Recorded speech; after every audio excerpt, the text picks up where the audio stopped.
Welcome sir. आप thank इतना you. कीमती टाइम निकाले सर। और इनफैक्ट हम लोग आपसे आपसे इंटरव्यू की टाइम पर ही ज़्यादा रूबरू होते हैं, ज़्यादा बात करते हैं। पर सर यहाँ पर अभी इन लोगों के जो इंटरव्यू के डेट हैं वो सर आपके इनके 13 जुलाई से स्टार्ट है, 13 जुलाई से 13 तारीख से है, तेरह ठीक है। चौदह पंद्रह सोलह ऐसे अलग अलग दिनों पे बच्चों के लगे हुए हैं। तो ठीक है। मैक्सिमम बच्चे सर ऐसे भी हैं यहाँ पर कि जिनके ये डाउट है कि मेरे प्रोफाइल से कैसे क्वेश्चंस काउंटर हो सकते हैं। सपोज दैट सर कोई ऑपरेशंस में है, कोई पोर्टफोलियो देख रहा है, कोई ओवरसीज बैंकिंग देख रहा है, कोई क्रेडिट देख रहा है। तो सर ये आपसे बेहतर समझ नहीं सकता क्योंकि आपके पास वो अनुभव है अप्रॉक्स 40 ईयर्स का। देन सर उसके बाद आपने कई अभी आईबीपीएस के बहुत सारे इंटरव्यू हैंडल किए हैं। तो यहां पर हम ये जानना चाहते हैं कि सर अगर इनके थ्रू अगर ये जा रहे हैं इंटरव्यू में, तो इनके इनके लिए सबसे सुटेबल और सबसे बेसिक चीजें क्या होंगी जो हेल्प करेंगी यहाँ पे। फिर उसके बाद सर इन सबसे हम एक डाउट भी देखो, लेते हैं। एक तो warm welcome to all participant. सारे पार्टिसिपेंट्स को वार्म वेलकम। देखो, आपको ये समझ के चलना है कि स्टेट बैंक ऑफ इंडिया जो ये उन्होंने ये पोस्ट निकाली है, या जो हर साल वो ये पोस्ट निकालता है, उनके माइंड में क्या है। देखो, वो प्रोबेशनरी ऑफिसर्स को भी रिक्रूट करता है। अब यहाँ पे वो लेना चाहते हैं 2 साल से एक्सपीरियंस वाले ऑफिसर्स को। तो उनके माइंड में ये है कि जो अच्छे ऑफिसर्स हैं दूसरे बैंकों में काम करने वाले, और जिनको 2 साल का एक्सपीरियंस है, उनको they will like to take into State Bank of India fold. क्योंकि State Bank of India pioneering है, सबसे बड़ा पब्लिक सेक्टर बैंक है, और सबसे ज्यादा फ्यूचरिस्टिक देखने वाला बैंक है। और इसकी जिम्मेवारी जो है वो डेवलपमेंट ऑफ इंडिया के लिए भी है, क्योंकि सबसे बड़ा बैंक है। और इनके लिंक जो है रिजर्व बैंक ऑफ इंडिया के साथ भी हैं और गवर्नमेंट ऑफ इंडिया के साथ भी हैं। तो कोई भी गवर्नमेंट ऑफ इंडिया की पॉलिसी आती है या रिजर्व बैंक ऑफ इंडिया की पॉलिसी आती है, सबसे पहले ये एक्सपेक्ट किया जाता है कि रिजर्व बैंक, ये स्टेट बैंक ऑफ इंडिया, इसके ऊपर कैसे रिस्पॉन्ड करेगा। तो naturally they want the best out of the best, cream out of the cream, to work in State Bank of India. अब यहाँ पे आपको 2 साल का एक्सपीरियंस है, तो वो उसको बेस्ट पॉसिबल वे में यूटिलाइज करना चाहेंगे अपनी ऑर्गेनाइजेशन में। और हालांकि प्रोफाइल वो वही, उन्होंने देखो अपनी जो उनकी एडवर्टीजमेंट है उसमें भी लिखा हुआ है कि profile should match the profile of the scale one officer of State Bank of India. जी सर, या वो वो बहुत क्लियरली लिखा हुआ है।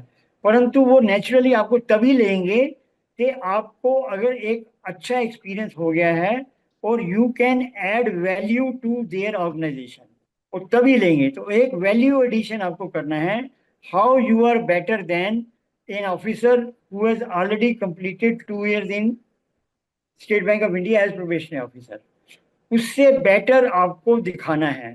तो वो आप तभी दिखा पाओगे कि अगर आपने जिस भी सीट पे काम किया है, जिस बैंक में भी किया है, वहां पे आपने अच्छी तरह से सीखा है, आपने अडेप्टेबिलिटी शो करी है, और आपने इतना अच्छा मास्टरी कर ली है कि वो immediately state Bank of India वालों के लिए बहुत वैल्यू ऐड करेगी। तो जो आपने वहां पे 2 साल में सीखा है, वो सारी चीज अगर आप उसको स्पेशलाइज्ड वे में, एक पर्टिकुलर अच्छे वे में स्टेट बैंक ऑफ इंडिया में यूज कर पाएंगे, वो आपका असेसमेंट है। तो यहाँ पे आपकी इंटरव्यू तो पहले एक बार हो चुकी है जब आपने जिस भी बैंक में ज्वाइन किया था। तो कुछ या बेसिक चीजें तो आपको पहले से पता है, परंतु आपको यहाँ पे अपने काम से रिलेटेड ए से लेके जेड सारी चीजें पता होनी चाहिए।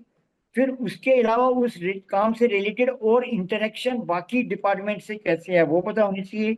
उसमें क्या क्या लेटेस्ट डेवलपमेंट्स हो रही हैं वो पता होना चाहिए। रिजर्व बैंक ऑफ इंडिया की क्या गाइडलाइंस हैं ये पता होना चाहिए। आपको देखो 3 चीजें पता होनी। देखो, एक होता है व्हाट, क्या क्या कर रहे हो। दूसरा होता है हाउ, कैसे कर रहे हो। और तीसरा तीसरा होता है व्हाई, क्यों कर रहे हो। तो जब आपके दिमाग में रैशनल या लॉजिक किसी चीज का आ जाएगा, तो आप वो चीज बहुत अच्छी तरह से कर पाएंगे, और वो आगे की प्रोडक्ट डेवलपमेंट में, आगे की सर्विसेज डेवलपमेंट में भी हेल्प करेगा। और नंबर वन, नंबर टू, दूसरी चीज उन्होंने जो इसमें देखनी है वो ये है कि वो देख रहे हैं सर्कल वाइज। तो उनको वो आदमी चाहिए जो, जैसे अगर आप कर्नाटका को बिलोंग करते हो, तो कर्नाटका की इकोनॉमी में क्या पोटेंशियल है, किस चीज का आप ज्यादा यूज कर सकते हो। वहां पे आप लोकल लैंग्वेज में बेटर इंटरेक्शन करके बेटर कस्टमर सर्विस दे सकते हो कि नहीं, ये चीज देखेंगे। फिर वहां पे अगर आप रूरल बैंकिंग में जा रहे हो, या एक पर्टिकुलर इंडस्ट्री को देख रहे हो, तो वहां पे उस चीज को आप किस तरह से डेवलप कर पाओगे, किस तरह से आप वैल्यू एडिशन कर पाओगे, किस तरह से आप बाकियों से ज्यादा बेहतर परफॉर्म कर पाओगे, ये चीज जज होगी। समझ में आ रही है? तो इस वो आपकी inherent quality as a banker, your skill development as a banker in the last 2 years, and your suitability from the point of view of that particular circle. अब जैसे कोई पंजाबी अगर त्रिवेंद्रम में काम करेगा तो वो इतना अच्छा परफॉर्म नहीं कर पाएगा। ये उन्होंने बनाया ही इसीलिए है कि हम सर्कल वाइज लोगों को लें, local local point of view से जो रिक्वायरमेंट्स हैं वो उस ऑफिसर को समझ में आए, अच्छी तरह से इंटरेक्ट करके वो अच्छी तरह से सर्विसेज प्रोवाइड कर पाए। तो ये तीनों तीनों चीजें जब आप कर पाओगे तो आप अपनी कॉम्पिटेंस दिखा पाओगे और आपका सिलेक्शन श्योर हो जाएगा। हाँ सर, तो सर हम यहाँ पर कुछ कैंडिडेट से पॉइंट टू पॉइंट जितने भी हो सकता है हाँ, हमारा आप पॉसिबल मेरे टाइम को में। कैंडिडेट से पॉइंट टू पॉइंट बात करवा दीजिए, मैं उसको बता दूंगा कि आपसे जो एक्सपीरियंस है उससे रिलेटेड क्या क्वेश्चन पूछा जाएगा और आपको क्या जवाब देना है। हाँ, तो सबसे पहले सर हम नाम से स्टार्ट करते हैं, जो मेरे को सबसे फ्रंट पे दिख रहा है अल्फाबेट से, अजय पाल सिंह। अजय पाल सिंह, हाँ, आपको अनम्यूट कर रहे हैं, सो प्लीज अगर आपका कोई डाउट है सो प्लीज यहाँ पर डिस्कस कर सकते हो। चलिए, जो जो अभी हैंड रेस करें, एक हैंड रेस किया है सर इन्होंने, कुंभार जुबेर। कुंभर जुबेर, कुंभर आप अनम्यूट कर सकते हो अपने आप को यहाँ पे, आप मैंने तो कर रहे हैं बट आप अनम्यूट, हाँ प्लीज बोलिए। हेलो। हेलो। हाँ, हाँ जी बोलिए बोलिए। बोलिए बोलिए। सर मैं ना आईसीआईसी बैंक में तकरीबन सर मैं 7 साल से हूँ काम कर रहा हूँ। अभी सर मेरा 2018 से लेके 19 तक है ना मेरा इंडसइंड बैंक में था जॉब। 19 सर आवाज आ रही है मेरी क्या? हाँ हाँ हाँ। हाँ हाँ, बोलिए, मैं सुन रहा हूँ। हाँ सर 18 से लेके 19 तक मैं है ना इंडसइंड बैंक में था। 2019 के बाद सर मैं अभी आईसीआईसी बैंक में as a RM branch banking में सर मैं काम कर रहा हूँ। तो अभी सर मेरे को जो करंट रोल मेरे को पूछेंगे कि मतलब आप अभी क्या कर रहे हैं। अभी सर मैं जस्ट 2 साल से ऑपरेशन में हूँ। इससे पहले सर मैं पूरा सेल्स देखता था, पर्टिकुलरली करंट अकाउंट और सेविंग अकाउंट पूरी ब्रांच का।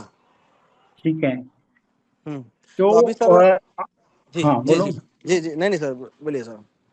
नहीं, मैं ये पूछना चाहता हूँ कि इस समय आप करंट अकाउंट और सेविंग अकाउंट के इंचार्ज हो। जी जी जी नहीं सर तो पहले इस समय मतलब आपका 5 साल हाँ, मैं जब 2019 से लगा ना अपना आईसीआईसी बैंक में, तो 2019 से लेके 2023 तक मैं कासा में था। हम्म, ऐसा RMNR बोलते हैं, आईसीआईसी में RMNR बोलते थे। उसके बाद हाँ, मेरा प्रमोशन हुआ DM1 में। तो DM1 में हम्म, हमको ब्रांच अंदर ले लिया है ऑपरेशन में। अभी आपको ऑपरेशन भी करना है और सेल्स भी करना है। और हम्म, सर हम 7 साल में मेरे को तकरीबन 7 साल हो गया आईसीआईसी बैंक में। और पूरा ब्रांच का जो सेल्स का टारगेट रहता है वो हमारे पे डिपेंड रहता है, क्योंकि हम सीनियर हैं। अभी जो नए लोग आ रहे हैं वो इतना कर नहीं पा रहे हैं। तो पूरा प्रेस जो बर्डन है ना हमारे ऊपर आ जाता है कि आपको सब मतलब करना है। जो अकाउंट भी खोलना है वो क्वालिटी वाले अकाउंट खोलने हैं 10 लाख के ऊपर, वो सब और हो भी जा रहा है सर। रेफरेंस से कभी भी टारगेट समझ के मैंने काम नहीं कुम- किया है, हो भी जा रहा है सर मेरे से। तो इसको सर मैं कैसे मतलब पैनल मेंबर्स में समझाऊं कि मेरा करंट रोल क्या है।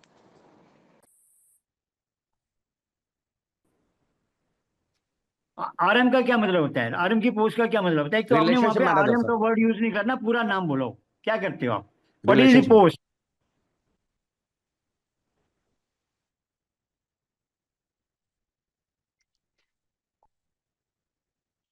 हेलो? सर बोलिए। नहीं, पोस्ट आपकी क्या है? रिलेशनशिप मैनेजर है क्या? या पोस्ट का नाम क्या है? RM में रिलेशनशिप मैनेजर जी, यस सर। हाँ, तो रिलेशनशिप मैनेजर में वो आपसे ये पूछेंगे कि आपने पिछले 6 महीने में कितने अकाउंट खोले, और वो उसमें सबसे बड़ा अकाउंट कौन सा है, और वहां पे जो आपकी ब्रांच है, कहाँ पे लोकेटेड है ये ब्रांच? सुन पा रहे हैं? आई थिंक सर गुजराती होगा इनका, क्योंकि जैसा नहीं, देखो, इंटरनेट इशू इशू आ रहा है सर आपकी।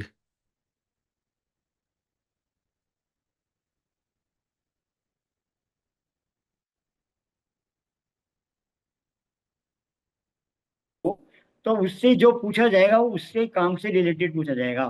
तीन चीजें पूछी जाएंगी। एक तो ये पूछा जाएगा कि आजकल जो ड्यू डिलिजेंस प्रोसेस है उसमें केवाईसी होता है, नो योर कस्टमर।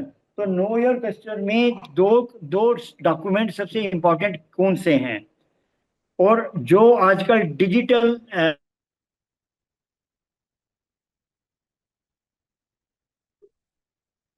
ये आपसे पूछा जा सकता है। फिर आपसे ये स्पेसिफिकली पूछा जाएगा कि आपकी जो टीम है उसमें कितने आदमी हैं, और हाउ यू आर हैंडलिंग। पिछले आपने 6 महीने में अगर आप रिलेशनशिप मैनेजर हो तो आपने कितना बिजनेस डेवलप किया, which was the segment of the customers which you were handling, कितने कस्टमर्स आप लेके आए हो, और उसका टोटल डिपॉजिट कितना आया है। और अगर एडवांसेस में हो तो पूछा जाएगा टोटल एडवांसेस कितने करें। फिर आपसे ये पूछा जाएगा कि आपका लार्जेस्ट कस्टमर कौन सा है, उसका क्या बिजनेस है, अगर वो आप लोन्स वाला है। अगर डिपॉजिटर का है तो ये पूछा जाएगा कि वो डिपॉजिट है। तो basically what they want to understand is कि आप जो काम कर रहे हो सिर्फ वो रूटीन कंप्लाइंस कर रहे हो या बिजनेस को समझ के कर रहे हो, और आप क्या और बिजनेस लाने की कैपेबिलिटीज हैं, और वो जो और बिजनेस लाना है वो एक आप कौन से प्रोसेस से लाते हो, आप स्ट्रेटेजी डेवलप कर पाओगे कि नहीं, आप एथिकल बैंकिंग कर रहे हो कि नहीं, कोई अनएथिकल प्रैक्टिस तो नहीं कर रहे। क्योंकि देखो पता लगा है कई बैंकों में उन्होंने फिक्टिशियस अकाउंट खोले just to complete the targets, तो वो सिचुएशन नहीं आनी चाहिए। या ऐसा कोई भी आप काम नहीं करोगे which is beyond the rules या which is not within the rules of the Reserve Bank of India and the rules as prescribed by your own bank. तो within the four walls of the rules आपको काम करना है, और उस तरह किस तरह से आप स्ट्रेटेजी बनाओगे, कैसे आप सारे जो आपके सबॉर्डिनेट्स हैं उनसे टीम वर्क कराओगे, how you are able to handle the most difficult customer and how you have acquired the best customer. ये चीजें आपको आनी चाहिए, ये आपको स्पॉन्टेनियसली उस समय जवाब देना है, बिना बिना दिमाग लगाए आपको पहले से ही माइंड में प्रिपेयर होके जाना है। और जिस भी सीट पे आप बैठे हो उस सीट से रिलेटेड जो फंडामेंटल रूल्स हैं वो आपको पता होना चाहिए। जैसे अगर वो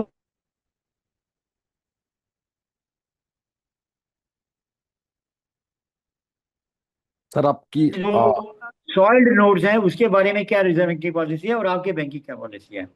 सिमिलरली कोई ऐसी चीज आपसे पूछी जा सकती है कि ये चीज आ गई, एक प्रॉब्लम आ गई जो कि आपके हाथ में सॉल्व करने के लिए नहीं है, आप क्या कस्टमर को मना कर दोगे या is there any way to help the customer. तो उस केस में आपको बताना पड़ेगा कि हमारी कुछ रूल्स एंड रेगुलेशंस हैं जिसमें हम एक पर्टिकुलर लेवल ऑफ अथॉरिटी से काम करते हैं, पर जो हमारे नेक्स्ट हायर अथॉरिटी है by way of zonal office और corporate office, they have higher authorities, so they have naturally more authority to be flexible or to modify the rules according to the requirement of the customer, but within the four walls of the rules of the Reserve Bank. तो उस case में naturally एक discretionary power जो होती है वो next higher authority के पास होगी। तो उस केस में आप नेक्स्ट हायर अथॉरिटी से कैसे डील करने जा रहे हो ये आपसे पूछा जाएगा। सिमिलरली आपसे एक केस स्टडी पूछी जाएगी कि एक ऑल ऑफ ए सडन एक कस्टमर आप अटेंड कर रहे हो और एक कस्टमर गेट से आते ही शाउटिंग करता हुआ आ रहा है और गालियां देता हुआ आ रहा है, तो आप उस तरह को उस आदमी को किस तरह से हैंडल करोगे या कैसे करते हो, which and what will be your priority. All of a sudden आपका कंप्यूटर सारे फेल हो गए हैं या ऑल ऑफ ए सडन एक सिक्योरिटी अलार्म बज गया है, तो उसमें आप how will you prioritise the things and how will you handle it. क्योंकि they want to actually find a person who is actually who has already gone through such difficult situations and has successfully completed the job। तो उनको एक routine वाला आदमी नहीं चाहिए, उनको ये सारी चीजें जिसके दिमाग में है, जिसको ये सारी चीजें समझ में है, वो वाला आदमी चाहिए। ओके सर नेक्स्ट चलते हैं। क्या है Prashish Jaiswal. Prashish please. Khurana sir good evening. Vaibhav sir good evening. Good evening भाई। सर मैं अभी आईसीआईसीआई बैंक में लास्ट 2 years and 10 months से काम कर रहा हूँ। प्रेजेंटली डेप्यूटी मैनेजर 2 के ग्रेड पे हूँ, हैदराबाद में पोस्टेड हूँ। और प्रेजेंटली मेरा जो रोल है वो रीजनल मार्केटिंग मैनेजर का है, जो कि मुझे इसी साल फरवरी में मिला है। उससे पहले मैंने ऑलमोस्ट 1.5 year अप्रोक्सीमेटली ट्रेड में काम किया था। एंड जब मैंने ज्वाइन किया था तब 6 मंथ्स में एसेट रिलेशनशिप मैनेज करता था। तो ऐसे मतलब जैसे अनसिक्योर्ड ऐसे देखता था, like credit card and personal loan, business installment loan, 2 branches को देखता था। तो सर जस्ट मेरा थोड़ा सा एक आपसे सवाल है सर, मुझे कैसे क्वेश्चन काउंटर हो गया? आई नो बहुत ये बेसिक है बट चीज सर मैं स्पेसिफिकली जानता आपसे देखो ये पूछा जाएगा कि व्हाट वाज योर स्टोरी जहां पे भी आपने काम करा, और how you were able to develop the business, और स्पेसिफिकली ये भी पूछा हम्म जाएगा कि आईसीआईसीआई बैंक की ऐसी कौन सी 4 चीजें हैं जो यूनिक हैं, और जो कि एक बैंक, स्टेट बैंक जो कि एक पब्लिक सेक्टर बैंक है, उसमें लागू की जा सकती हैं और वो वहां पे भी काम आएंगी।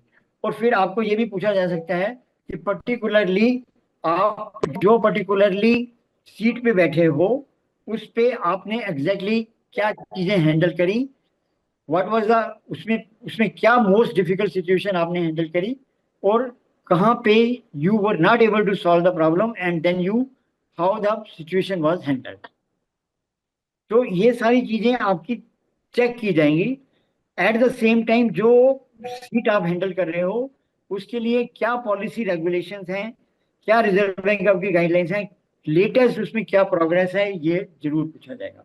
सिमिलरली एक जो चीज कॉमन है वो मैं आपको बता देता हूँ, वो है कि स्टेट बैंक ऑफ इंडिया जहां आप ज्वाइन करना चाहते हैं उसके बारे में आपको हर चीज बड़े क्लियर पता होनी चाहिए। जैसे जोन से सर्कल ऑफिस में आप काम करना जहाँ आपने प्रपोज किया है, जहाँ आपने अप्लाई किया है, उस सर्कल में, उस सर्कल ऑफिस के अंदर कितनी स्टेट्स कवर्ड है वो आपको पता होना चाहिए। यस सर, उन लास्ट टाइम पे स्टेट्स आया था में सर। उन लास्ट टाइम पे स्टेट्स आया था में सर क्या ये। है। लास्ट टाइम पे ऐसे क्वेश्चंस आए थे सर इंटरव्यू में। हाँ तो ये जरूर पूछेंगे उस स्टेट में क्या क्या बिजनेस है, डिपॉजिट के पॉइंट ऑफ व्यू से, एडवांसेस के पॉइंट ऑफ व्यू से, इंडस्ट्री के पॉइंट ऑफ व्यू से भी, एग्रीकल्चर के पॉइंट ऑफ व्यू से, ये सारी चीजें बड़े क्लियरली पूछी जाएंगी।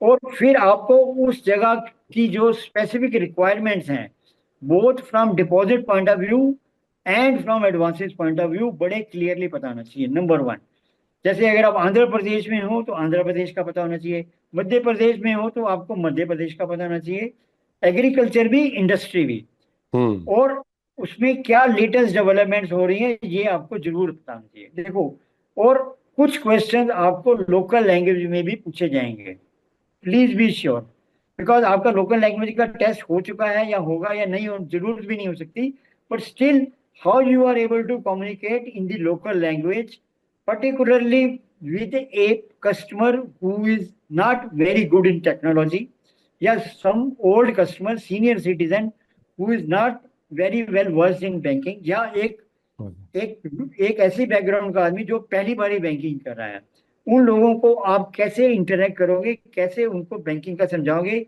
या कैसे उनको रूल्स को कंप्लाई विद करना फैसिलिटेट करोगे। आपका कस्टमर सेंट्रिक अप्रोच, आपका knowledge about the industry, knowledge about deposit potential in that particular area check किया जाएगा। फिर आपका जो पुराना जॉब प्रोफाइल है उससे रिलेटेड जो भी आप बेस्ट कर सकते हो, how you will be able to contribute to the progress of State Bank of India, आपको 2 या 3 सेंटेंस में उस पर्टिकुलर एरिया के बारीकी बतानी पड़ेगी। फिर स्टेट बैंक ऑफ इंडिया की जितनी भी लेटेस्ट प्रोडक्ट्स हैं वो आपको पूरी तरह आनी चाहिए। जैसे उनकी जो ऐप है योनो, अब योनो को उन्होंने योनो 2 बना दिया, योनो 2 को फर्दर डेवलप करके उन्होंने एआई बेस्ड योनो जी बना दिया। योनो जी, या सर। सारा सारा बिजनेस उनका अब जो है योनो के थ्रू हो सकता है। अभी रिसेंटली उन्होंने ट्रेड फाइनेंस और एमएसएमई के लिए भी योनो बिजनेस को और ज्यादा अच्छा डेवलप कर दिया है। तो ये सारी चीजें आपको आनी चाहिए, because tomorrow when you are selected you will have to immediately start working on that. तो उन प्रोडक्ट्स के बारे में, उन सर्विसेज के बारे में, उन सारी एप्स के बारे में जो कि स्टेट बैंक की निश मार्केट है या जो स्टेट बैंक की अच्छी क्वालिटीज हैं, वो आपको पूरा पता होना चाहिए। फिर आज की डेट में उनका स्लोगन है डिजिटल फर्स्ट कस्टमर फर्स्ट, वो डिजिटल का भी इंपॉर्टेंस देना चाहते हैं, कस्टमर को भी इंपॉर्टेंस देना चाहते हैं।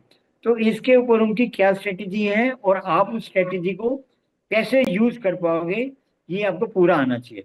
अब आज की डेट में कोई भी काम बिना एआई के या साइबर सिक्योरिटी के लिए नहीं होता। तो अगर आपकी टेक्निकल बैकग्राउंड है तो वो आपको बहुत अच्छी तरह से आना चाहिए, पर अगर टेक्निकल बैकग्राउंड नहीं है तो भी आपको रीजनेबल लेवल का आम आना चाहिए, तभी आप काम कर पाओगे। तो आज की डेट में कंप्यूटर लिटरेट होना तो इंसेंशियल है ही। उसके अलावा whether you are ready to learn new things, whether you are able to apply your knowledge in the best possible manner in the given circumstances, keeping in mind the digital requirements, keeping in mind the customer requirement, ये दोनों बहुत जरूरी हैं। Okay sir. Sir आपने आपने जो बताया था लास्ट टाइम में, वही मेरे को याद आ गया। जो लास्ट टाइम उस सर्कल के साथ सॉइल्स पूछे गए थे, उस सर्कल में कौन सा क्रॉप होता है ये पूछा गया था सर। बिल्कुल यहाँ से भी, पूछा जाएगा। हाँ यहाँ से क्वेश्चन आए थे, वो मेरे को याद आ गया सर जब आपने डिस्कस किया। एनीवे, नेक्स्ट पॉइंट हम लेते हैं हिमांशु का। हिमांशु, आपका क्या है? आप क्वेश्चन डायरेक्ट पूछेगा, सीधे क्वेश्चन पूछेगा, देन उससे रिलेटेड क्वेश्चन क्या बन सकते हैं? Himanshu. Hi sir, good evening. Good evening भाई। मेरे क्वेश्चन तो फिर मैं पहले आपकी आईसीआईसीआई। आवाज क्लियर नहीं आ रही हिमांशु, वॉइस क्लियर नहीं है आपकी। वो इस पे माइक लगा, वो क्या लगाए हो? हाँ, हेलमेट कनेक्टेड है sir, actually I am driving right now तो। हाँ बोलिए, अच्छा बोलिए बोलिए। हाँ, मैंने पहले आईसीआईसीआई में काम किया था sir. I was there in ICICI for 1.5 years as a deputy manager for. I have completed my schooling as a IMA from IMA. तो 1.5 year में लाइट ट्रेड रिलेशनशिप मैनेजर था। Later on I have switched to Kotak Mahindra Bank. So from Kotak Mahindra Bank, I was there in a role of trade relationship manager as a manager 2.5 years. Now my role has been changed and it has become the product sales manager NRI. तो मैं अभी मतलब panel को कैसे मतलब convince करूंगा, क्या बताऊंगा एनआर के बारे में? They will ask me the question और ट्रेड के बारे में पूछेंगे। Because they will ask me the trade, I'm मतलब मैं आंसर दे दूंगा, लेकिन NR still I am learning over here. तो एनआर का पूरा प्रोडक्ट मुझे क्लियर नहीं है। हेलो, क्या क्या बताएंगे वैभव जी, क्या एग्जैक्टली उनका क्या क्वेश्चन है? सर ये पहले आईसीआईसीआई में थे, फिर बाद में कोटक में आए हैं, अभी एनआरआई बैंकिंग देख रहे हैं, ये यही है ना हिमांशु? हाँ, तो नॉन रेजिडेंट में ये नेसेसरी पूछा जाएगा कि अभी रिसेंटली रिजर्व बैंक ने क्या ऐसे नए इंसेंटिव्स क्रिएट किए हैं जिससे कि हम और ज्यादा एनआरआई डिपॉजिट्स को ले सकते हैं। और एनआरआई, उसके लिए आपको बताना पड़ेगा कि एफसीएनआरबी का जो नई स्कीम निकाली है रिजर्व बैंक ने, जो कि सारे बैंक इम्प्लीमेंट कर रहे हैं, स्टेट बैंक ने इम्प्लीमेंट कर भी दिया है और बाकी बैंक भी कर रहे हैं। तो how it will improve the total deposits. तो बेटा आप देखो, समझ के चलो कि सिर्फ क्लरिकल जॉब या सिर्फ ऑफिसर का कंट्रोल वाला जॉब नहीं चेक करना, वो ये चेक करेंगे कि आपको जो जॉब दिया गया है वो आपको उसकी पूरी समझ है कि नहीं, कि how that product has been made, how that product will be best utilize for the customer and how you can garner new business. सिर्फ उनको 10 से 5 हार्ड वर्क करने वाले लोग नहीं चाहिए, उनको चाहिए जो अपना दिमाग लगा के नई नई बिजनेस को क्रिएट कर सकें और कोई स्पेसिफिक चीज जो उन्हें सीखी है वो स्टेट बैंक ऑफ इंडिया में एज वैल्यू एडिशन दें। देखो, स्टेट बैंक ऑफ इंडिया के पास अपने प्रोबेशनरी ऑफिसर भी तो हैं, उनसे भी तो वो काम करा रहे हैं। वो सर्कल बेस्ड ऑफिसर क्यों लेना चाहते हैं? जो 2 साल से या ज्यादा के एक्सपीरियंस के हैं, वो इसीलिए लेना चाहते हैं कि जल्दी से जल्दी जो बेस्ट प्रैक्टिसेस बाकी बैंकों में हैं या जो बेस्ट वे में बिजनेस डेवलप गार्नर किया गया है बाकी बैंकों से, उसका फायदा वो स्टेट बैंक में ले सके। देखो, कुछ चीजें प्राइवेट बैंक्स में अच्छी होती हैं कि भी वो आपको एफिशिएंटली काम करने का तरीका सिखाते हैं, कम्युनिकेशन स्किल सिखाते हैं, आपको परसुएसिवनेस सिखाते हैं, आप बिजनेस लाने में अच्छे एक्सपर्ट बन जाते हो in comparison to a public sector bank officer. तो वो जो चीज, जो क्वालिटी आपने गार्नर करी है, but with in the 4 walls of the rules and regulation, वो कैपेबिलिटी वो आपकी यूटिलाइज करना चाहते हैं। तो वो वाली चीज आपको अपनी प्रूव करनी पड़ेगी कि सर मैं इस प्रोडक्ट को हैंडल करता हूँ, ये प्रोडक्ट के मुझे सारा कुछ पता है, इस प्रोडक्ट में जो लेटेस्ट डेवलपमेंट्स हैं, जैसे कि मैंने आपको बताया रिजर्व बैंक ऑफ इंडिया ने हायर रेट ऑफ इंटरेस्ट पे एफसीएनआरबी लोन शुरू करे हैं, तो वो पूछा एफसीआर ने भी डिपॉजिट किया वो। सिमिलरली अभी उन्होंने, रिजर्व बैंक ने कुछ फ्लेक्सिबिलिटी अलाउ करी है लोन्स के बारे में भी, जो एनआरआईज को दिए जा सकते हैं, जो या एनआरआईज को जो बाकी फैसिलिटीज और मिलती हैं वो सारी आपको पता होना चाहिए। सिमिलरली एनआरआई में और एक पर्सन ऑफ फॉरेन ओरिजिन में क्या फर्क होता है? दो पासपोर्ट वाला ऑफिस अगर कस्टमर है उसको कैसे हैंडल करना है, ये सारी सिचुएशंस आपको आनी चाहिए। ओके सर, इनका कुछ क्वेश्चन और था, वो क्लियर हो नहीं पाया। बहरहाल आपने जो बताया वो हेल्प करेगा। हम आगे चलते हैं। यहाँ पर दीपक से। दीपक, आपको वॉइस आ रही है मेरी? आप प्लीज आप अनम्यूट। हेलो। हाँ दीपक बोलिए, प्लीज क्लियर बोलिएगा हाँ दीपक। सर, मैं हेलो, आपको आवाज आ रही हाँ है सर बिल्कुल मेरी? परफेक्ट है, प्लीज बोलिए। हाँ, मैं ये पूछना चाह रहा हूँ सर, जैसे मैं पहले अभी मैं एचडीएफसी में एज ए एग्रीकल्चर डिपार्टमेंट में कर रहा हूँ, केजीसी डिपार्टमेंट में। और ओके। इससे पहले मैं बंधन बैंक में था 3 साल। तो वो हाँ मेरे से किस रिगार्डिंग आ सकते हैं क्वेश्चन? आपसे देखो बेटा, आप किसान क्रेडिट कार्ड हैंडल इससे करते पहले मैं हो रिटेल बैंकिंग में था तो सर, बंधन आप बैंक में ना, ब्रांच बैंकिंग।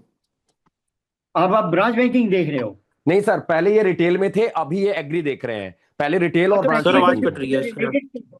हाँ तो एग्रीकल्चर से रिलेटेड जो किसान क्रेडिट कार्ड है उसके ऑपरेशनल सारी चीजें पूछी जाएंगी कि किसान क्रेडिट कार्ड की लिमिट लास्ट पहले कितनी थी और अब कितनी है, कितनी लिमिट बढ़ा दी गई है, और आपके एरिया में जो जो क्रॉप्स होती हैं वो सारी पूछी जाएंगी। उन क्रॉप्स का, वो रबी क्रॉप है कि खरीफ क्रॉप है, वो पूछा जाएगा। उनका उसका एमएसपी। क्या बेसिक प्राइस क्या है वो पूछा जा सकता है।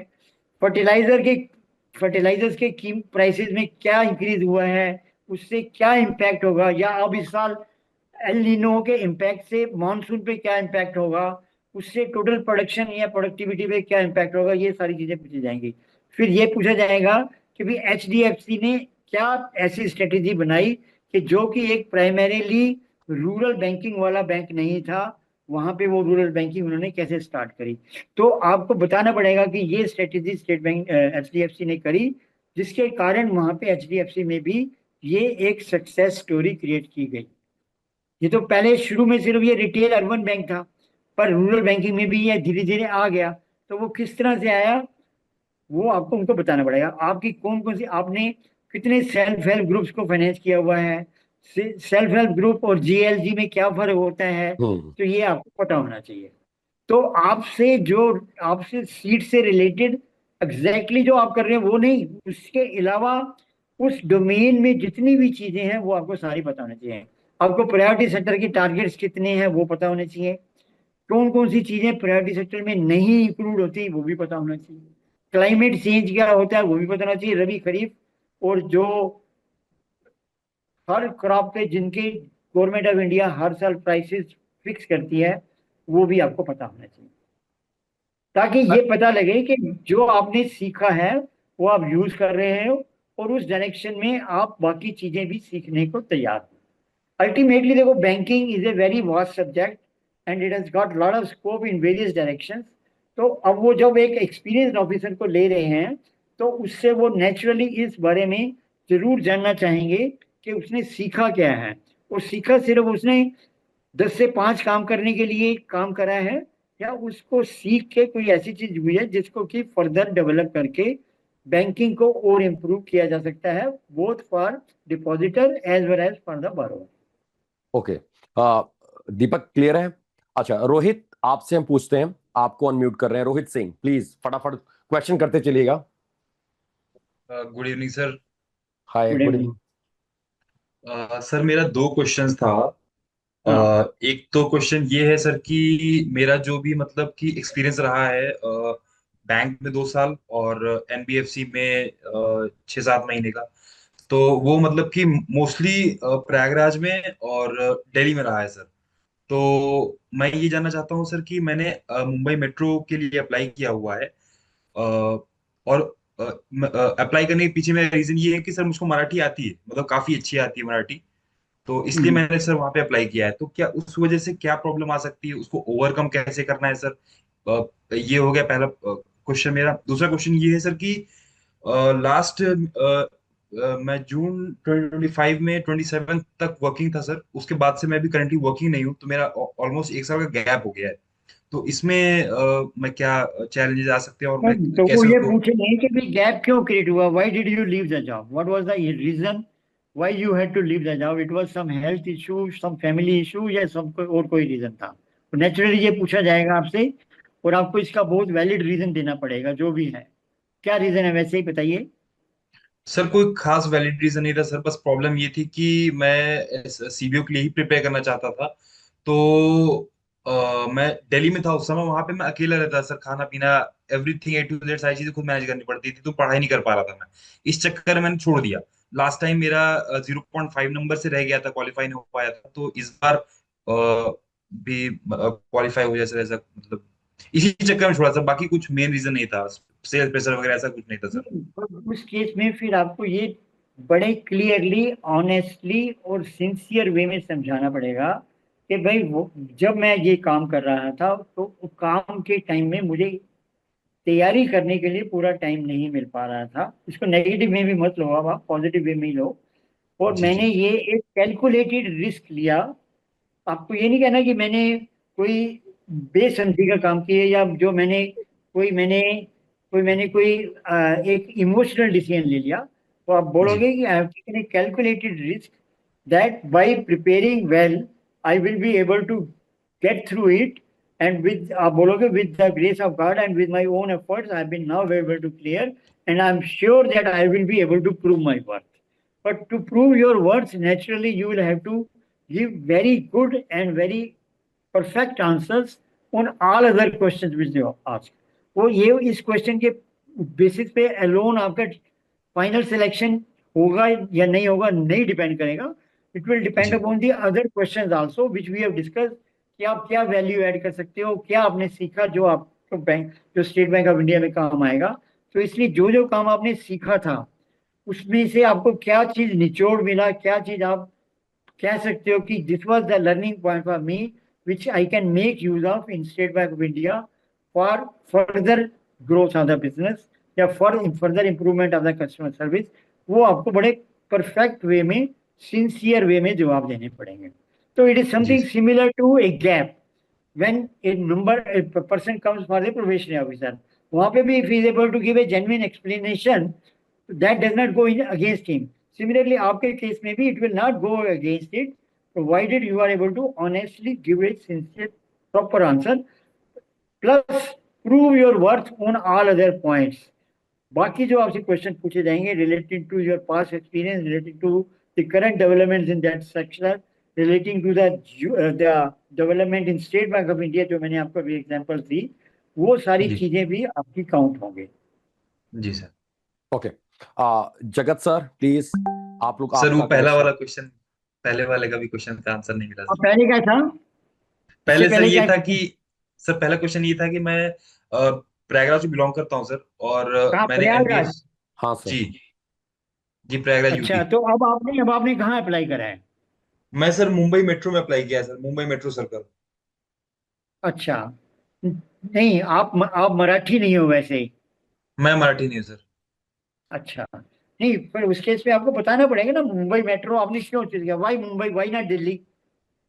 सर जस्ट मुझको बिकॉज ये, just because you know Marathi is not the answer ना। तो हिंदी भी तो आती है आपके, फिर आपने दिल्ली क्यों नहीं चुना, बताओ? सर वो तो मतलब कि हिंदी वाले स्टेट्स में कट ऑफ हाई जाती है, और मैं फिर सोचा कि जब मुझको मराठी आती है तो क्यों ना बेनिफिट लिया जाए इसका। नहीं, तो आपको पता है कि बॉम्बे में कट ऑफ कम जाता है? हाँ सर, पता है सर। अच्छा, कैसे पता है? पिछला पिछला आपने जज किया हुआ है, जी जी जी सर। पिछली स्टडी करके आपने बनाया है। जी जी जी चलो ठीक है, उस केस में आपको देखो जवाब क्या बनाना पड़ेगा। आपको जवाब ये देना पड़ेगा कि although I belong to Prayagraj and I have been working in Prayagraj. अभी आप एनबीएफसी भी प्रयागराज में ही काम करते थे?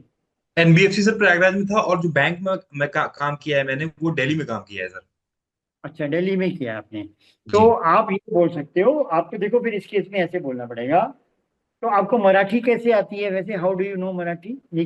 सर मैंने एक्चुअली पोस्ट ग्रेजुएशन डिप्लोमा किया था, जो मणिपाल बैंगलोर के थ्रू होता है सर, पीओ प्रोग्राम। अच्छा। वहां पे मेरे बहुत सारे दोस्त बने थे, तो उनके थ्रू बातचीत करते करते, ना केवल मराठी सर, और भी थोड़ी बहुत लैंग्वेजेस मैंने सीखी है, बट मराठी मेरे सबसे ज्यादा परफेक्ट है, तो इसलिए मैंने यहाँ पे अप्लाई किया।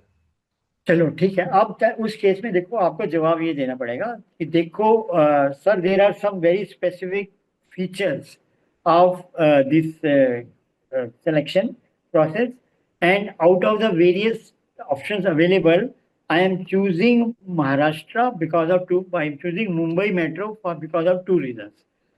One is that over a period of time, the local language benefit of knowing Marathi will be available to me. ये आपको बोलना है. जी सर. ओ, इंटरनेट हेलो. इशू सर का कनेक्शन आई थिंक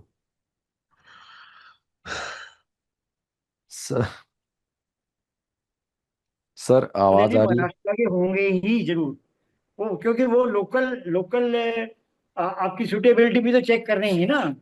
नंबर जी वन. सर. जी sir. Number जी two, sir. आपको बोलना है once I am coming out of my domain which is my Prayagraj, it doesn't make a difference whether I'm in Delhi or whether I'm in Bombay, but in a normal manner. But there is a positive reason for joining Bombay, because Bombay is the financial hub of the country. It is the most progressive region with best possible potential for financial development. So somebody who has worked in Bombay region or has worked in Bombay Metro will certainly prove to be a better and more expert banker than anybody else. So experience makes a lot of difference, and I want to learn in the best and most competitive atmosphere, which is Bombay. तो आपको फिर ये सारे जवाब देने पड़ेंगे, पर उससे जी. सिर्फ इन जवाबों से काम नहीं चल जाएगा. आपको जी. फिर उतनी कॉम्पिटेंस दिखानी भी पड़ेगी कि जो बॉम्बे में सुटेबिलिटी है वो आपको प्रूव करनी पड़ेगी. अब नेचुरली जो बॉम्बे में काम करेगा उसको फिर एक मेट्रो कल्चर भी पूरा आना चाहिए, और उसको फिर लेटेस्ट प्रोडक्ट्स को बॉम्बे जैसे डिफिकल्ट कॉम्पिटिटिव एरिया में सेल करना भी आना चाहिए. वो आपको फिर पूरी पूरी एफर्ट करनी पड़ेगी. Just by giving the answer will not suffice, it will not be taken on face value. You will have to strengthen your answers with adequate and complete knowledge of what actually is happening in Bombay region. वहाँ पे metro में क्या क्या हो रहा है, कौन कौन सी नई प्रोडक्ट्स बन रही हैं. जैसे वहाँ पे अब इस समय अर्बन डेवलपमेंट हो रही है, तो अर्बन डेवलपमेंट में क्या हो रहा है, कौन कौन से बड़े डेवलपर वहाँ पे बिजनेस कर रहे हैं जो कि अर्बनाइजेशन कर रहे हैं, बिल्डर्स हैं, उनके अर्बन डेवलपमेंट के बारे में आपको पूरा होना चाहिए. सिमिलरली गवर्नमेंट की कुछ पॉलिसीज हैं जो मेट्रो स्पेसिफिक हैं. वहाँ पे मेट्रो रेल भी बन रही है, प्राइवेट मेट्रो रेल, सिर्फ एक एक नहीं. वो जैसे दिल्ली में 8-10 लाइनें बन गई हैं, वहाँ पे भी वो पूरी 8-10 लाइनें पूरे जाल बिछा रहे हैं. उस बारे में भी पूरा नॉलेज आपको होना चाहिए. वहाँ पे क्या पोटेंशियल होगा, प्राइवेटाइजेशन के साथ मेट्रो रेल को फाइनेंस कैसे किया जा सकता है, ये आपको फिर पता होना चाहिए. फिर just because you want to live in Bombay is not the solution. फिर आपको उस एटमॉस्फेयर में, कंपटीशन में कैसे आप बाकियों से ज्यादा अच्छा परफॉर्म करोगे, वो आपको प्रूव करना होगा. ओके जी sir. Sir. Okay Rohit, clear. Clear है सर. नेक्स्ट पॉइंट हम लेते हैं दत्ता माने. ठीक है ना दत्ता माने, प्लीज आप अनम्यूट कर लो, मैंने यहाँ पे अलाउ कर दिया है. Thank you sir. ओके मेरे को साल का एक्सपीरियंस है इन बैंक. आपकी वॉइस कट रही है यार. हाँ हाँ बोलो. यस यस सर, टोटल 7 साल का एक्सपीरियंस है सर. जब मैं इंटरव्यू पैनल को बताऊंगा, अभी मैं फिलहाल ऑपरेशन हेड हूँ, तो मैं जब इंटरव्यू पैनल से कनेक्ट होऊंगा तो मैं वहाँ पे क्या बताऊँ सर, कि मैं पूरा सेल्स का एक्सपीरियंस दिखाऊँ मैक्सिमम, या ऑपरेशन दोनों भी आपसे मिक्स करके दूँ, कि 3.5 year है मेरे को बैंकिंग एक्सपीरियंस है, रिमेनिंग ऑपरेशन हेड हूँ मैं फिलहाल. तो वहाँ पे मैंने क्या बताना चाहिए, कि मैं सेल्स का ये एक्विजिशन ये ज्यादा बताना चाहिए, कि ऑपरेशन का क्या दोनों भी बताने चाहिए सर? नहीं, दोनों में से आपका ज्यादा अच्छा एक्सपीरियंस कौन सा है? देखो, बताना तो आपको दोनों ही है, पर आपका दोनों में से ज्यादा एक्सपीरियंस अच्छा क्यों है और क्या था, वो आपको फिर और ज्यादा डिटेल में बताना पड़ेगा. और ये भी बताना पड़ेगा कि in out of the two why you will prefer a particular, sales ज्यादा प्रेफर करोगे या ऑपरेशन ज्यादा प्रेफर करोगे, और क्यों. ये दोनों चीजें को आपको आंसर बड़े क्लियरली आना चाहिए. And eight the same time आपको अगर बोला जाए कि नहीं, आप अगर आपको डिफिकल्ट क्वेश्चन पूछा जाए कि नहीं हमें तो सेल्स के लिए तो चाहिए ही नहीं, we have a marketing team separately, how you will be able to do better and well in operational side, वो आपको बताना पड़ेगा. देखो, at the end of the day whatever is your experience, it should show that their experience can be utilized in the best possible manner for state Bank of India, but your answer should be honest. किसी भी stage पे ये नहीं लगना चाहिए कि आप कोई बनावट का जवाब दे रहे हो या कोई आप हाफ हार्टेड वे में कोई कुकड अप आंसर दे रहे हो। ये किसी भी स्टेज पे नहीं लगना चाहिए। देखो क्या है, आपको नौकरी तो मिली हुई है, उसमें कोई प्रॉब्लम नहीं है। हम ये ढूंढ रहे हैं कि भाई अब जो बाकी जो बच्चे स्टेट बैंक में काम नहीं कर रहे पर अच्छा एक्सपीरियंस है, उनको हम स्टेट बैंक ऑफ इंडिया में बेस्ट वे में कैसे यूज करें। That is my ultimate aim. तो उसके लिए मैं वही बच्चों को फिल्टर करूंगा जिन्होंने काम को अच्छी तरह से समझा है, काम को अच्छी तरह से किया है, और उस काम को और कैसे बेहतर वे में किया जा सकता है in the context of State Bank of India.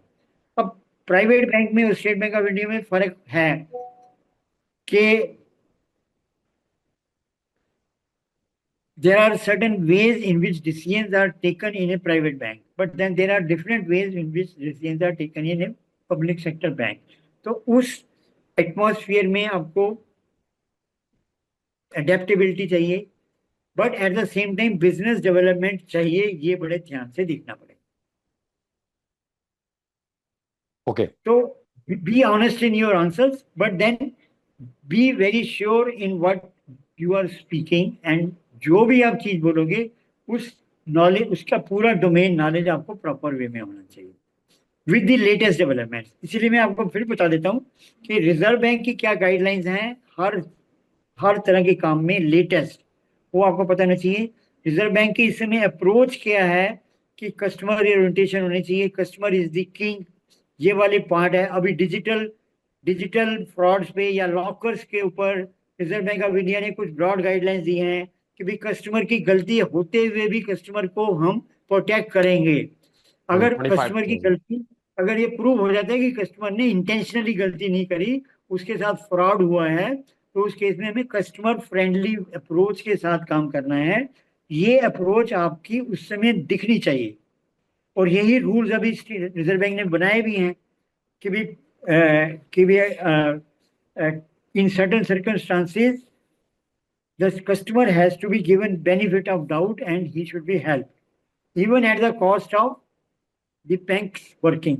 तो ये वाला जो अप्रोच है, इसके ऊपर आपसे पूछा जा सकता है कि आपके बैंक में कैसे हुआ या आपने इस चीज को कैसे हैंडल करा। तो ये वाले पॉइंट्स आपको बड़े माइंड में रखने हैं।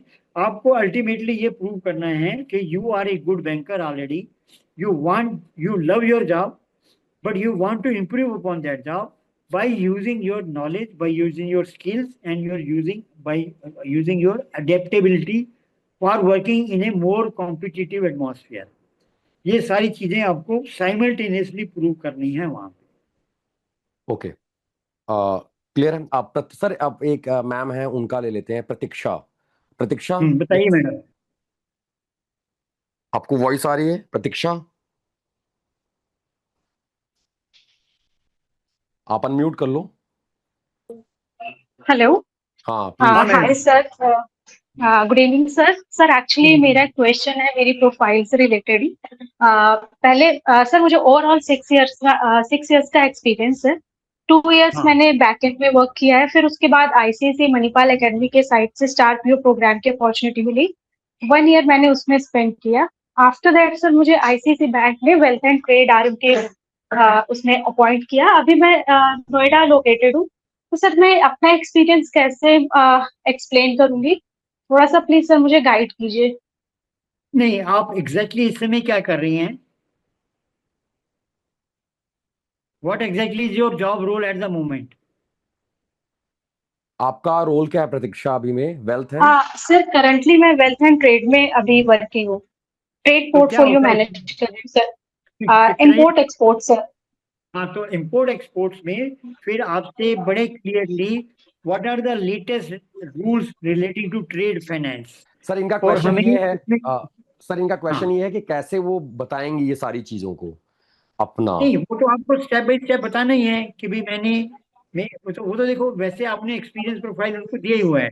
तो आपको देखो, आपको अल्टीमेटली ये बताना है कि इस समय जो आप डील कर रहे हैं, तो यू शुड फुल्ली नो कि कितने how many customers you are handling, what is the nature of their business, who is your largest customer, और उसका किस चीज का बिजनेस है, उस बिजनेस में इस समय क्या इंट्रिकेसीज इन्वॉल्व हैं, जो कि आपके मतलब they want to actually know कि एज ए बैंकर आप सिर्फ रूटीन काम कर रहे हो कि काम जो कर रहे हो उसको समझ के कर रहे हो, और उसमें से कुछ आपको डेवलप हो रहा है फर्दर कि क्या चीज है इसमें जो चीज के हमारे बैंक के लिए भी फायदेमंद है और कस्टमर के लिए भी फायदेमंद है, apart from being apart from being useful for the country as a whole, वो तो है ही खैर।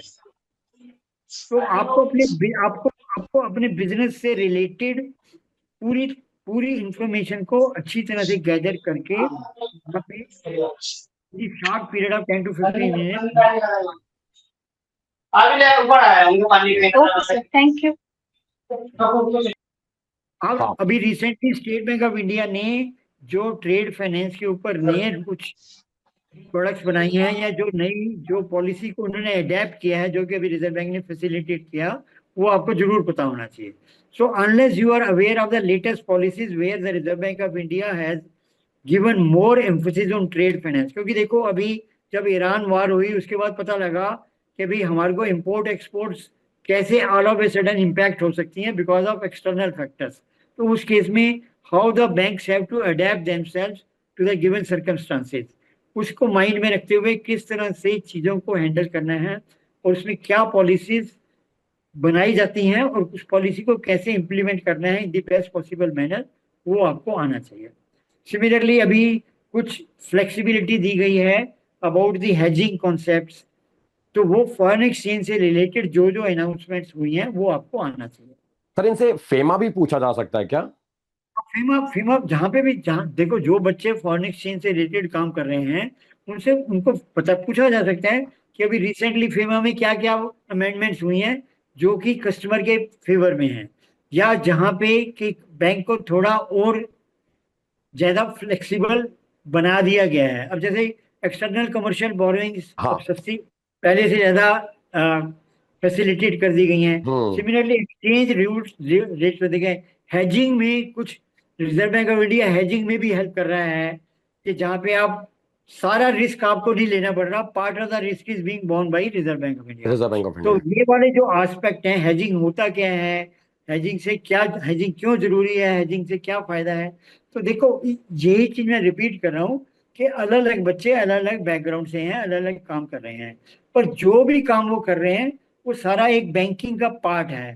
पर वो यही समझना चाहते हैं बैंक वाले जो आपको सेलेक्ट करने वाले हैं कि जो भी आप कर रहे हो वो एक बोझ समझ के कर रहे हो या उसमें कुछ चीज इंटरेस्टिंग निकाल के आप सीखने की कोशिश कर रहे हो। और अगर आप सीखने की कोशिश कर रहे हो तो वो सिर्फ क्या प्रैक्टिकल एंगल से सीख रहे हो कि उसके पीछे थ्योरी क्या है, रिजर्व बैंक की रेगुलेशंस क्या है, आपके बैंक की रेगुलेशंस क्या है, वो भी सीख रहे हो। सिर्फ 2 + 2 = 4 करना या 4 × 2 = 8 करना नहीं है बिजनेस।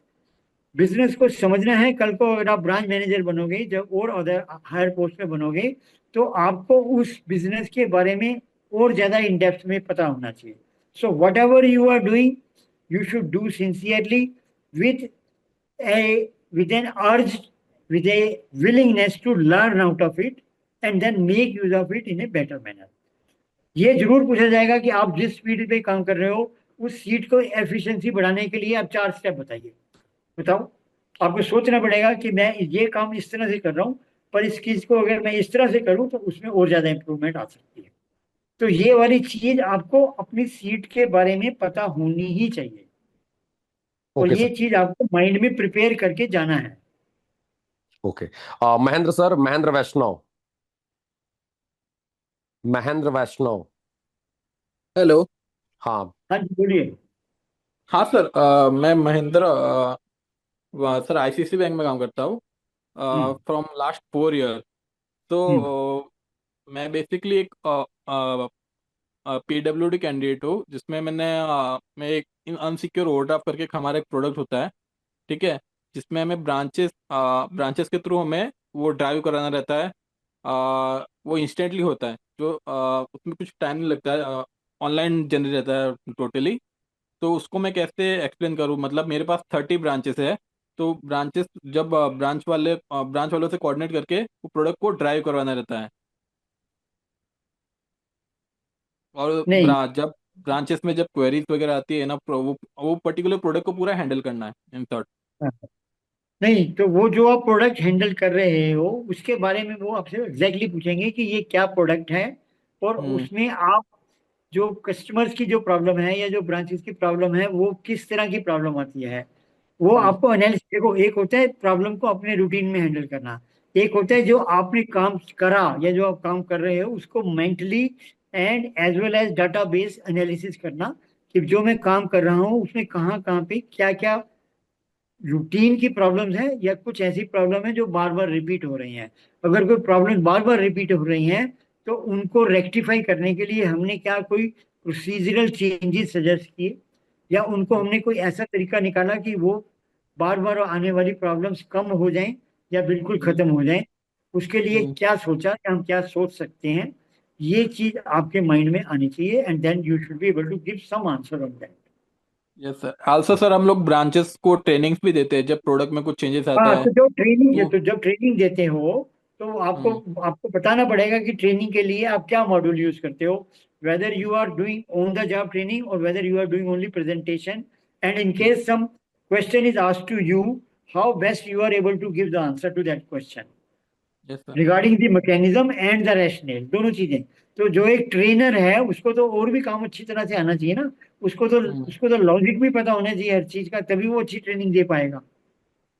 एंड सर एनपीए वगैरह से भी क्वेश्चन आ सकते हैं बिकॉज ओवरड्राफ्ट बिल्कुल लिमिट पूछ है। ऑफ कोर्स बिल्कुल आएगा। पूछ बिल्कुल, देखो लोन वाले से तो एंड टू एंड कुछ भी पूछा सकता है। आपके पोर्टफोलियो में सबसे बड़ा बारवर कौन है, सबसे डिफिकल्ट बारवर कौन सा है, सबसे अच्छा बारवर कौन सा है, फिर एनपीए कितने परसेंटेज है, अभी एनपीए में क्या नए रूल्स आने वाले हैं। अब वो एक्सपेक्टेड क्रेडिट लॉस का एक नया कॉन्सेप्ट आया है जो रिजर्व हम्म बैंक ने अब धीरे धीरे इम्प्लीमेंट करने के लिए गाइडलाइंस दे दी हैं। तो हम्म उसमें आपको क्या एक्स्ट्रा मेहनत करनी पड़ेगी वो आपको आना चाहिए, एनपीए वाले से वो पूछा जाएगा। मैं, क्योंकि आप जितने भी बच्चे हो वो अलग अलग पोर्टफोलियो के हो, और मोस्टली जो अभी तक आए थे वो सारे डिपॉजिट के थे या रूटीन वाले थे, तो हम्म जो एनपीए वाला या क्रेडिट वाला बच्चा है तो उससे हम्म तो नेचुरली बहुत डिफिकल्ट क्वेश्चन भी पूछे जा सकते हैं, और you will have to be prepared. मैंने आपको इसीलिए ब्रॉडली सब बता दिया है कि latest about your product, latest about your service, latest about your specific job. You should be fully aware not only of the bank where you are working, but also what is proposed or what is being done in State Bank of India, and what is actually the rule in Reserve Bank of India. So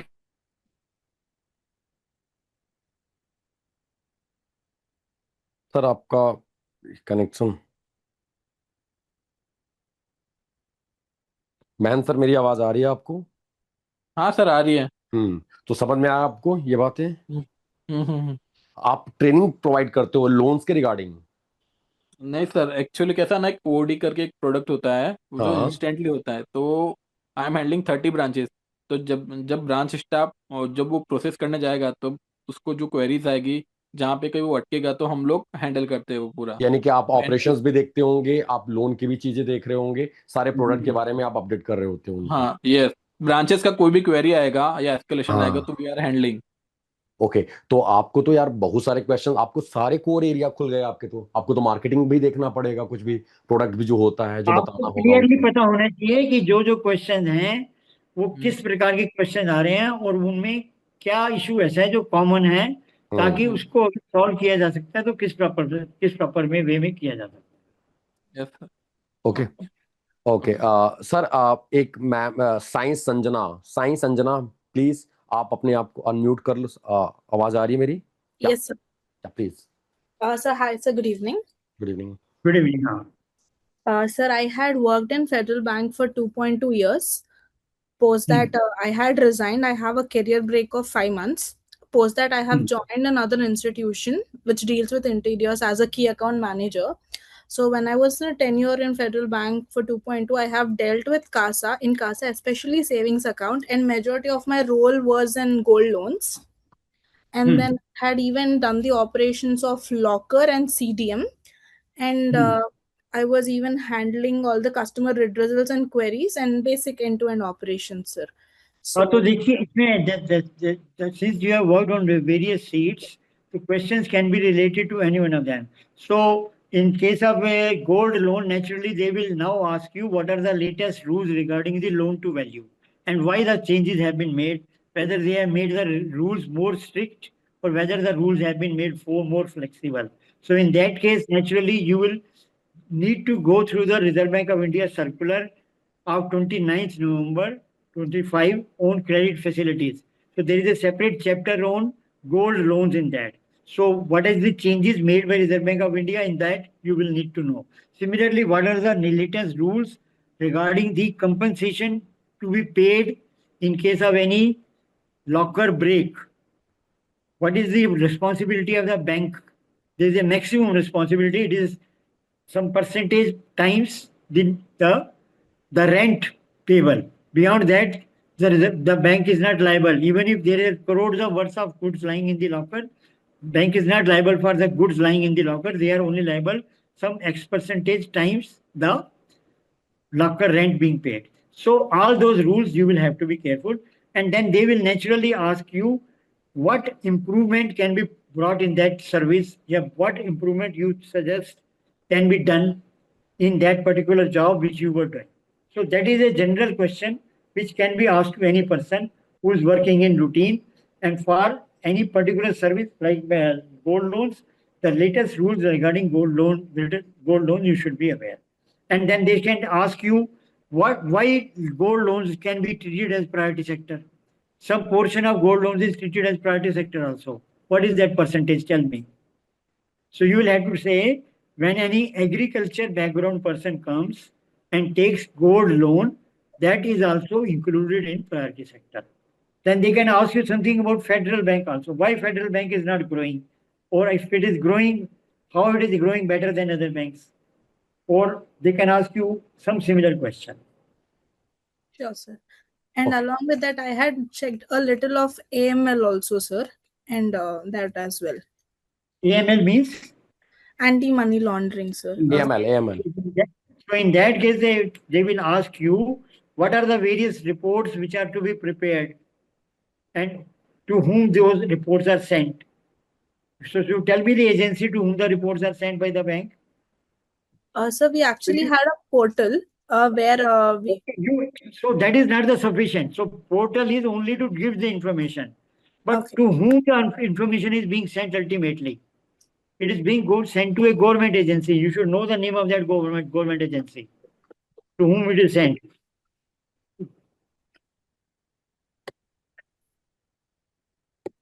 Sure, sir. So you should know the name of that government agency to whom that is being sent. Okay, sir. It is called FIU IND. Financial Intelligence Unit. So Financial Intelligence Unit. You should be aware of that. Okay, So sir. all the information is being sent to FIU IND, Financial Intelligence Unit India. Yes. ये से word level पे FATF होता है, financial action task force होता है word So level it is governed by, so it is. पे। बिल्कुल। तो फिर FATF के बारे में भी पता होना चाहिए, FIU IND के बारे में भी पता होना चाहिए। एग्जैक्टली। FATF और FIU ये दोनों आपको अपडेट रखना होगा। अगर आप AML पढ़ रहे हो तो सर अगर AML है तो इनसे मामला भी काउंटर हो सकता है आई थिंक, अगर AML अगर आता है। अगर AML है तो इनसे मामला भी पूछा जा सकता है। बिल्कुल पूछा जा सकता है। तो देखिए इसीलिए मैं बता रहा हूँ ना, ऑफिसर को जो भी जवाब देना है बड़े केयरफुली देना है, बिकॉज आपने जो भी जवाब दिया अगला क्वेश्चन उसी में से निकलेगा। एग्जैक्टली। हम आपको कंफर्टेबल भी बनाते हैं, पर आपका हम जजमेंट भी करते हैं कि ये सिर्फ सुपरफिशियल नॉलेज है या एक्चुअली कुछ काम है। अगर आपको सिर्फ सुपरफिशियल नॉलेज है तो then that will not be sufficient. So if you are preparing the AML report and you are not aware why it is being prepared and to whom it is being sent, it has no meaning. Yes sir. So इसलिए वो सारी चीजें पता होनी चाहिए आपको। Okay sir, एक दो और ले लेते हैं। एक रघुवीर प्रताप सिंह है, प्लीज रघुवीर सर प्लीज फटाफट आप क्वेश्चन बोलिए। Hi sir, good evening. हाँ जी भाई। सर मैं अभी करंटली मुंबई में वर्किंग हूँ। ICICI बैंक में मैंने सर 2.5 ईयर्स मैंने निकाला वहाँ पे वर्किंग कैपिटल डिपार्टमेंट में। देन सर अभी मैं जून में शिफ्ट हुआ हूँ कोटक बैंक में। तो सर हम्म। वही मैं मेरा पूरा जो वर्क एक्सपीरियंस है सर एक तो वर्किंग आपसे ये पूछा जाएगा कैपिटल कि आप कोटक बैंक में क्यों गए हो, तो then you will have to say कि भी मेरी बेटर सैलरी है और बेटर जॉब प्रोफाइल है, तो वो आपको जवाब देना पड़ेगा, बताना पड़ेगा कि जॉब प्रोफाइल पहले क्या था और अब क्या है, और नए जॉब प्रोफाइल में आपको क्या ऐसा चीज मिली जो आपको पहले से बेहतर लग रही है, तो आपको बताना पड़ेगा। सिमिलरली जो आपका जॉब प्रोफाइल है उसमें एग्जैक्टली आप क्या काम कर रहे हो, उसमें क्या चीज आपकी स्ट्रेंथ है और क्या चीज आप बेस्ट वे में कर पा रहे हो, वो हमको बताना पड़ेगा। And how it can be adapted in the best, जैसे आप क्या कर रहे हो एग्जैक्टली वहां पे बताओ। सर मेरा वर्किंग कैपिटल डिपार्टमेंट है, इसमें सर हमें तो वर्किंग कैपिटल में क्या करते हो आप बताओ।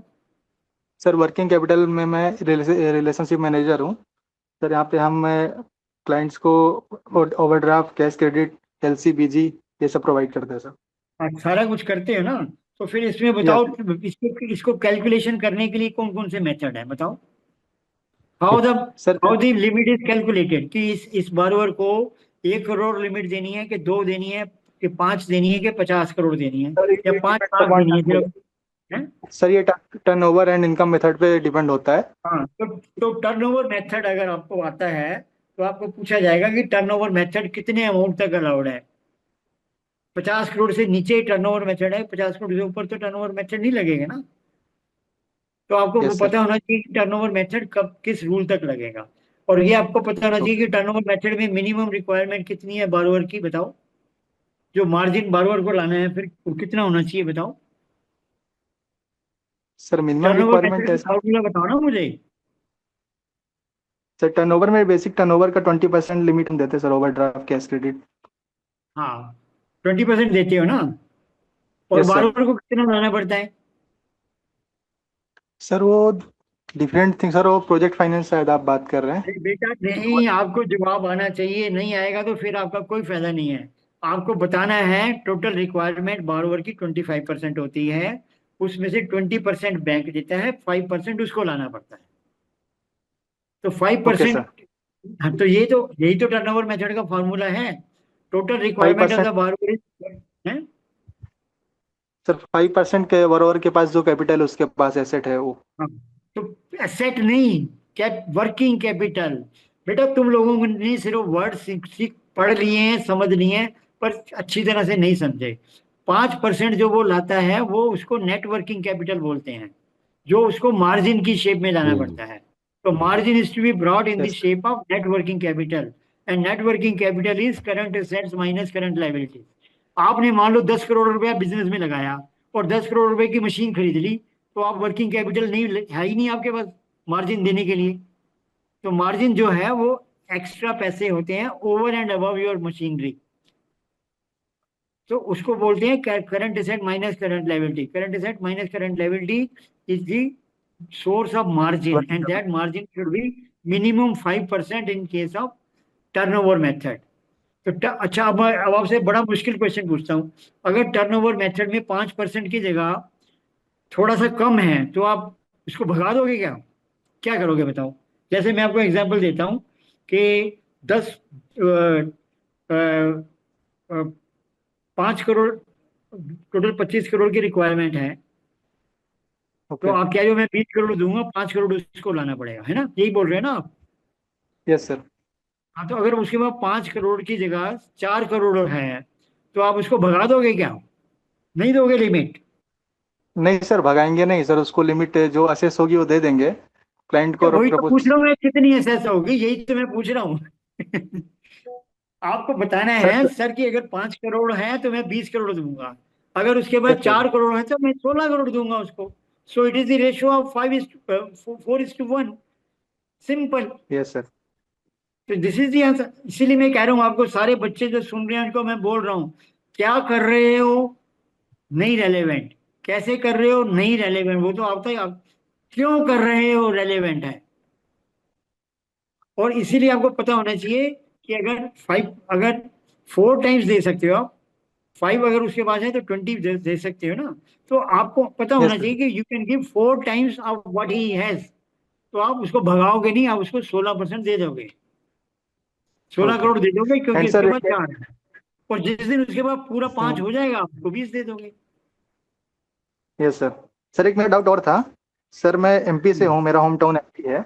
और सर हाँ करंटली मैं वर्किंग मुंबई में हूँ और मैंने भोपाल सर्कल के लिए अप्लाई किया है।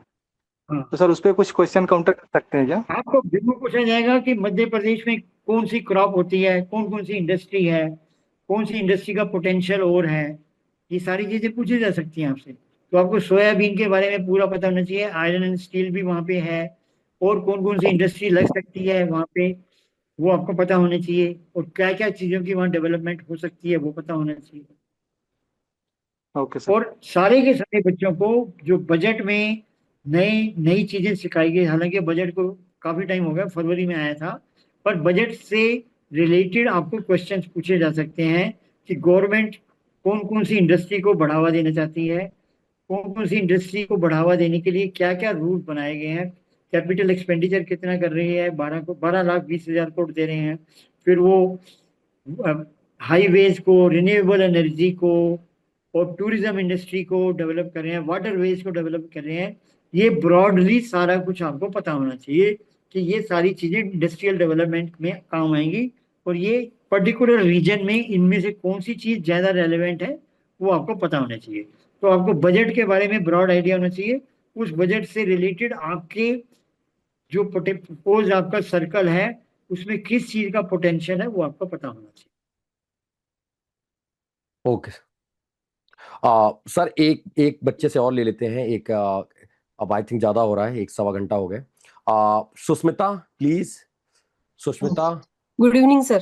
हाँ मैम। हाँ, गुड इवनिंग, Sir, बताइए। like my question is that I have two questions, sir. I have 4 years of experience as a relationship manager in retail banking, and 2 years in metro branch and 2 years in urban branch. I'm 32 years old now, sir, and since I was not satisfied with my salary and career growth, I left my job 4 months ago just to prepare for government banking exams. Sir, also I have a 2 years old child, and my husband work in NABARD as his AGM in NABARD. In my previous interview, I was asked several questions about relocation and managing family responsibility, since my husband also has a transferable job. Sir, how should I justify my career break and handling questions regarding relocation and the family responsibility? And No, also, this, will they no, this ask question, me questions about NABARD also? so naturally they will ask you questions about NABARD also, या because that 100% your पूछेंगे। husband is working there and his job is also transferable and your job is also transferable.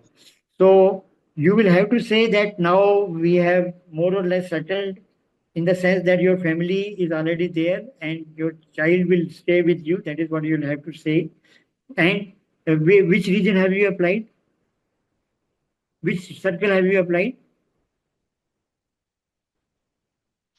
Sushmita, आप किस circle से आपने apply किया है? सुष्मिता। ओ हाँ, अभी Mumbai, sir.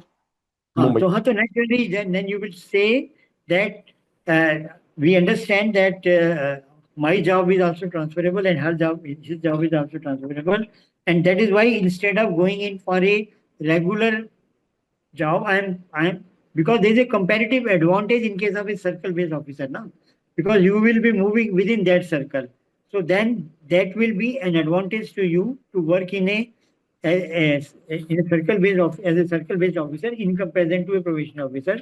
So to partly your family life is already taken care of, and then you can say that we will balance the situation in such a manner that for a reasonably long time he is also likely to be posted in Bombay, because Bombay is the hub of financial sector and more job opportunities are bound to be there for NABARD also.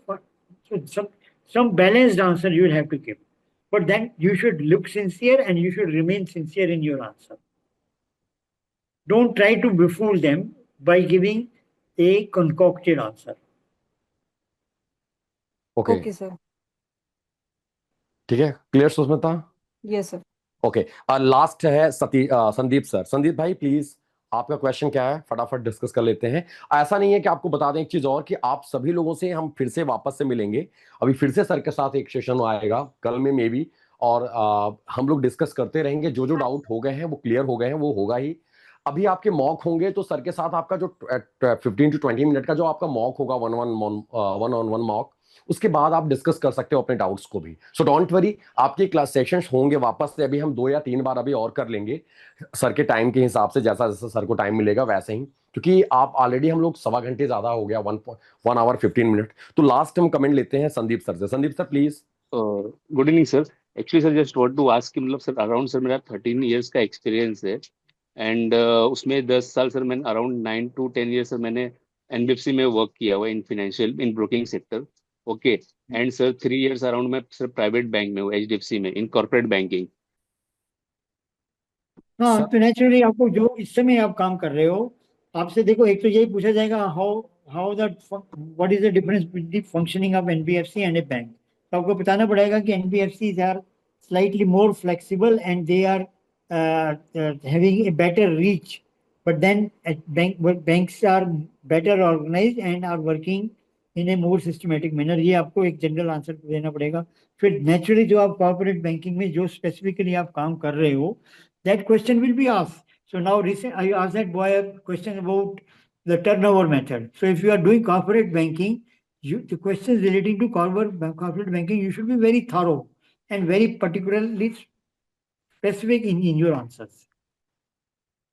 So again, I'm repeating for everybody, whatever you are doing, please understand the what, how, and why, and what is the application, how it is to be, how it can be improved, and what are the rules formulated by Reserve Bank of India on that. So you should be thorough on all those things. So now we can close, I think. Yeah. And the discussions we can have individual in our mock interviews. We will try to cover every aspect or every doubt which you have. This was only to give you an illustration of how we have to handle the things and how far we actually go in helping you. We go to the usual situation of each officer, try to understand it and give you the best possible answers. Okay. Sir, Thank you, sir. हाँ. Hello, sir. Actually, I have one more question. Sir, actually, my salary is higher than CBO, SBI CBO. So, how can I justify the same to and convince to the panel? क्या question क्या है? Sir इनकी salary CBO से ज्यादा है, तो ये कैसे जस्टिफाई करेंगे इस चीज को? हाँ, तो बताओ क्या जवाब है तुम्हारे पास? You have to give me the answer ना। I will tell you whether it is the right answer और not. Sir, I have to answer like stability and sir more effective career So in where are you SBI. working? You are working in HDFC, na? Correct. And now you want to come to State Bank.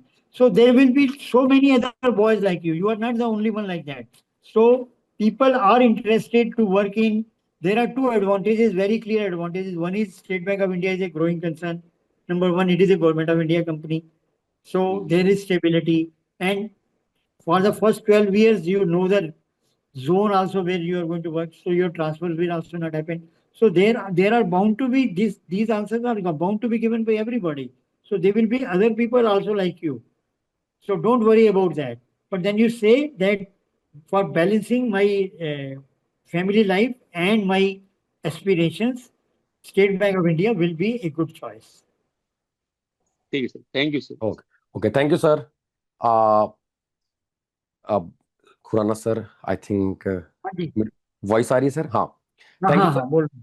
और sir thank you, आपने time निकाला। Sir आपसे 2-3 दिन और time निकालेंगे हम, थोड़ा थोड़ा कर करके। सो प्लीज आप हेल्प कर देंगे तो बेहतर होगा।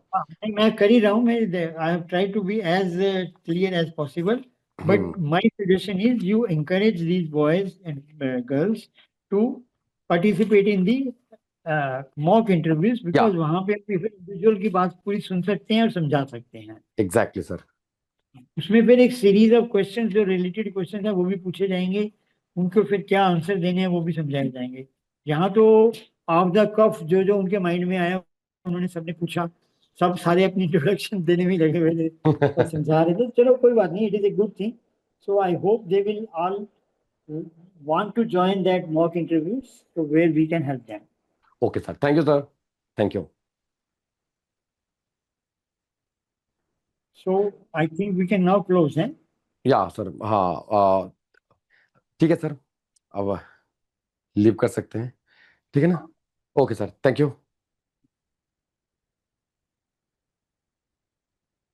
हाँ, सो गाइज आपने देखा यहाँ पर सर ने मैक्सिमम चीजें आपसे डिस्कस की, और इनफैक्ट आपको बता दें कि अभी सर ने जैसा बताया कि नो डाउट आपके आफ्टर मॉक, आपके मॉक के बाद ये बहुत अच्छा रहेगा कि आपके जो भी कंसर्न, जो भी क्वेरीज होंगे आप सर से डिस्कस कर सकते हो आफ्टर दैट मॉक। यानी कि केवल और खुराना सर के साथ साथ इनके सर के साथ और बहुत पैनल में बहुत सारे पैनल मेंबर भी हैं, जैसे जैन सर भी हैं और भी हैं, तो उनसे भी आप डिस्कस, जैसा जैसा जिनके जिनके पास जिनका इंटरव्यू जाएगा उनको आपको मेल आना स्टार्ट हो गया। इनफैक्ट आज से आपका मेल स्टार्ट हो गया होगा, आज आपको मेल आ रहा होगा, और इनफैक्ट कई कैंडिडेट्स ऐसे होंगे जिनका इंटरव्यू भी हो रहा होगा, इनफैक्ट हो गया होगा, आज मॉर्निंग से कॉल्स जाने स्टार्ट हो गए हैं। सो आप लोग आज रात में 8 से 9 यानी कि 8 to 9 मेरी क्लास है, जो जितने मोस्ट पॉसिबल क्वेश्चंस बन सकते हैं, बेसिक क्वेश्चंस, वो हम आपको डिस्कस कराते चलेंगे। आज में बेसिक बैंकिंग से स्टार्ट करेंगे, लास्ट एनपीए तक जाएंगे। ओके, एंड दूसरा पॉइंट क्या है गाइस, आपको बता दें कि जितने भी कैंडिडेट हैं, सो प्लीज आपको ये ध्यान रखना है कि आपका जब मॉक होगा आप अपने बेस को क्लियर कर लो, अपने बैकग्राउंड को क्लियर कर लो। मैंने पहले भी बताया है 60 to 70% आपके बैकग्राउंड से क्वेश्चन होगा, ठीक है ना, एंड आफ्टर बचा क्या, रेस्ट जो आपका 30 to 40% है, ठीक है, वो आपके बेसिक बैंकिंग से रिलेटेड क्वेश्चन काउंटर हो सकते हैं, वो ये चेक करने के लिए कि आप बाकी की पोस्ट के लिए कंपेटेबल हो या नहीं, ठीक है ना। तो ये चीजें आपको ये ध्यान रखना है। बहरहाल आप बाकी की चीजें आपकी सब कुछ सही है, आप लोग बहुत अच्छा आंसर भी कर रहे हो, आप लोगों ने सोच भी रखा होगा, इनफैक्ट अपने कोर में आप अच्छे से माहिर भी होंगे। सो इसके रिगार्डिंग हम लोग रात में 8 से 9 बात करेंगे, और सर के साथ भी बहुत सारे सेशंस लगेंगे, हम आगे अलाइन भी करेंगे। सो प्लीज आप रहना, टाइम निकाल के आ जाना, और कोशिश करना क्वेश्चन बिल्कुल कंसाइज और प्रिसाइज वे में हो, ठीक है ना। तो बाकी की चीजें आई होप कुछ लोग बुरा नहीं माने होंगे जिनसे हमने क्वेश्चन नहीं डिस्कस किया, या फिर जिनके क्वेश्चन हम नहीं ले पाए। सॉरी डियर, वो इसलिए है क्योंकि समय का अभाव है, एज यूजुअल आप सभी लोग जानते हो, और आप देख रहे होंगे 6:30 यानी कि हम लोग 1 घंटा यानी 1.5 घंटे हो गए, और तो ये कहीं ना कहीं वो चीजें खत्म नहीं होगी, क्योंकि अभी तो बहुत सारे लोग जुड़े ही नहीं थे, ठीक है ना। तो आई होप कि आप समझ रहे होंगे इस चीज को। ओके, हम लोग फिर से जुड़ेंगे, फिर से हम आपको लिंक शेयर करेंगे, फिर आप ज्वाइन कर लेना। ओके, और आपको नहीं होगा तो हम आपके, देखो मैंने क्वेश्चन सारे लिख रखे हैं, जैसे किसी ने कोई मार्केटिंग से, एक सर थे क्रेडिट मैनेजर है, उनका क्रेडिट प्रोफाइल है, उसका भी मैंने क्वेश्चन रख रखा है, कॉर्पोरेट बैंकिंग से भी है, एग्री से भी है, ओवरसीज पोर्टफोलियो ऑपरेशंस, ये सारी चीजें हम सर से एक बार वापस से डिस्कस करेंगे। मे बी हम आपसे कमेंट ना ले, सर के थ्रू हम सर से क्वेश्चन करेंगे, सर आप आंसर उसका देते चलेंगे। ओके, सो आपको आपका डाउट क्लियर हो जाएगा, आपके आंसर मिल जाएंगे। ओके, थैंक यू यार, आप सब लोग अपना ख्याल रखिएगा, और मिलते हैं रात 8 से 9, please be on time, and bye bye. Okay, thank you. And दोस्तों, ये आपका बैच है इंटरव्यू का, ये इंटरव्यू का 1-on-1 बैच है, आप इसको एनरोल करा सकते हो इस कोड के साथ। और दोस्तों, जो आपके दोस्त साथी जो अभी बिल्कुल स्क्रैच से पढ़ना चाह रहे हैं सीबीओ के बैच को, तो उनको रिकमेंड कर सकते हो आप ये वाला बैच। ये बैच स्टार्ट होने जा रहा है, आपको कोड याद रखना होगा Y307 कोड, आप इसमें बैच में यही सेम कोड लगा के एनरोल करा सकते हो। और ये है दोस्तों आपका इंटरव्यू का बैच है, जो आपके लिए 1-on-1 मॉक, ठीक है, लाइव क्लासेस, अभी लाइव क्लासेस जस्ट 5 मिनट बाद हम वहां लाइव होने जा रहे हैं, ठीक है। इंटरव्यू की 1-on-1 मॉक मिलने वाला है, लाइव क्लासेस मिलने वाली हैं, और आपको जूम के थ्रू पैनल से डिस्कशन भी कर सकते हो आप। 1-2 क्लासेस और होंगे, 2 या 3 बार, हम 2 बार मिनिमम हम आपको करवाएंगे डिस्कशन, ताकि क्योंकि टाइम ज्यादा नहीं बचा हम लोगों के पास, तो कोशिश यही रहेगी। आज से मॉक भी 1-on-1 मॉक भी स्टार्ट हो गया इस बैच में, तो आप बिना लेट किए हुए इस बैच को एनरोल करा लो, ठीक है ना, अगर आपने नहीं कराया तो, क्योंकि मॉक के बाद आप पैनल से डायरेक्ट 2 वे कम्युनिकेशन हो जाएगा, आप भी पूछोगे, वो भी आपके सामने जूम के थ्रू, इंटरनेट के यानी कि वीडियो के थ्रू आप डिस्कस कर सकते हो, बातें कर सकते हो, अपना एक्सप्रेशन, हाव भाव, सारी चीजें पूछ सकते हो, तो आप इस कोड के थ्रू एनरोल करा सकते हो। ओके, तो थैंक यू गाइस, आज के लिए फिलहाल इतना ही, और हम लोग फिर से जुड़ेंगे आपके साथ। तब तक के लिए दोस्तों थैंक यू, बाय बाय, और बेस्ट ऑफ लक। अभी हम कल फिर से मिलेंगे नए टॉपिक के साथ, और कभी आपका जूम सेशन जो है वो वीडियो अब हम आपको यूट्यूब के थ्रू भी आपको थोड़ा अपडेट भी कराएंगे, ताकि आपको एक आइडिया लग जाए, ताकि आप इंटरव्यू देने जा रहे हो तो आपको भी हेल्प मिले। और मॉक हो रहा है तो मॉक के लिए तो आपको एनरोल कराना ही होगा दोस्तों, देख सकते हो आप। ओके, थैंक यू यार, bye bye. Okay, bye bye.